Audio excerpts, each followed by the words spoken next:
কিচেনে সবাইকে স্বাগত জানাই। আশা করি সবাই ভালো আছেন, আমিও ভালো আছি। আজ আমি বানাবো 3 কিলো ওজনের গ্লাস কাপ মাছের তেল ঝাল। তেল ঝালটা কিন্তু আজকে আমি একটু অন্যরকম করেই বানাবো। এটা কিন্তু পুকুরের মাছ নিয়ে এসেছি। আমি এখন কেটে নেব মাছটাকে।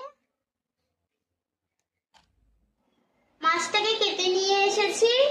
এখন আমি রান্না বসাবো। মাছের জন্য কয়েকটা শুকনো উপকরণ ভেজে নেব।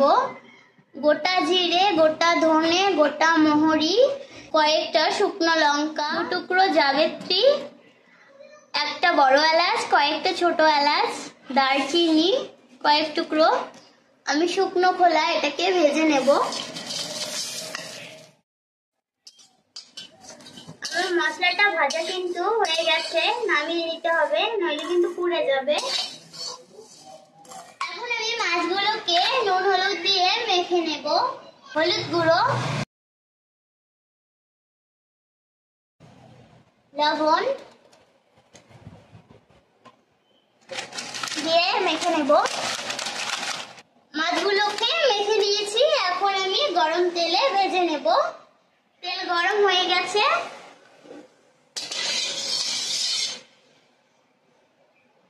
ধোয়া ওঠা গরম তেলে এখন আমি মাছগুলোকে ভেজে নেব।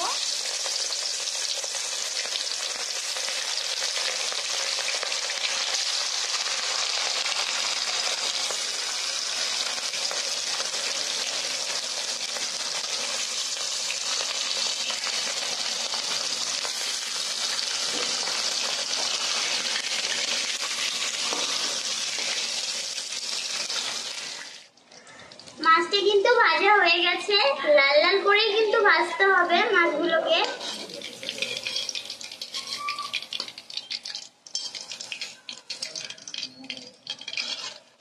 কিন্তু আমি সব মাছগুলোকেই ভেজে নেব। দেখুন কি মোটা সাইজটা করেছি।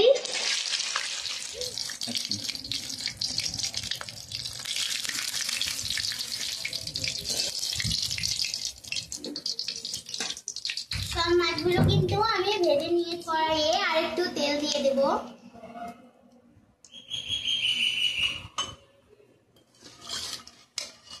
কড়াইয়ে টমেটো দিয়ে দেব।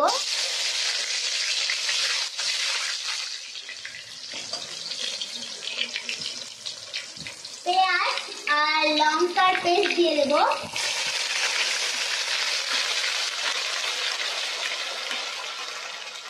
একসঙ্গে বাটাটা করা আছে পেঁয়াজ আর লঙ্কা, পাকা লঙ্কা। ভালো করে কষিয়ে নেব।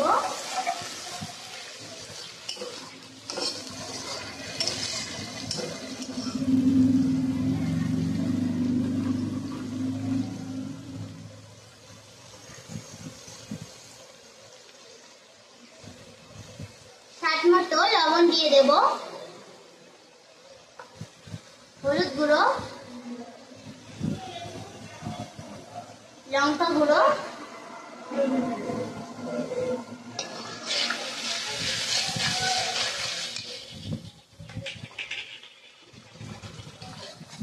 মশলাটা কিন্তু কষিয়ে নেওয়া হয়ে গেছে। এখন আমি জল দিয়ে দেব।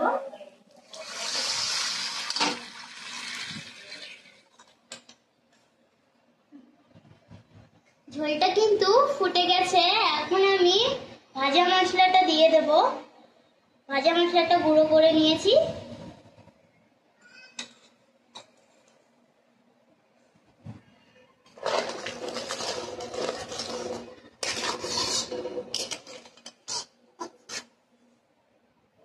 এখন আমি মাছগুলো ছাড়বো এক এক করে।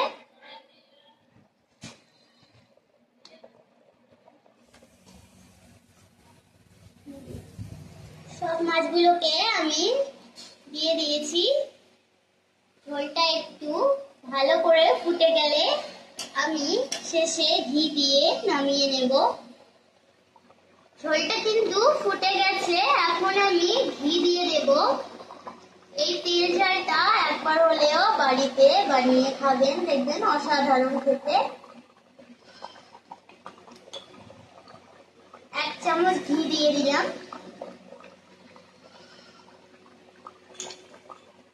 ঘিটা দিলে দারুণ একটা ফ্লেভার আসে। যারা পছন্দ করেন না এর পরিবর্তে বাটারও দিতে পারেন। এখন আমি নামিয়ে নেব। দেখুন বন্ধুরা কি দারুণ হয়েছে দেখতে। আপনারাও অবশ্যই বাড়িতে একদিন হলেও ট্রাই করবেন। ভিডিওটা যদি ভালো লাগে থাকে অবশ্যই লাইক কমেন্ট সাবস্ক্রাইব করে দেবেন। ফেসবুক পেজ থেকে দেখে থাকলে অবশ্যই পেজটিকে ফলো করবেন। বাই বাই, ভালো থাকবেন সবাই। আজকের ভিডিও এই পর্যন্তই।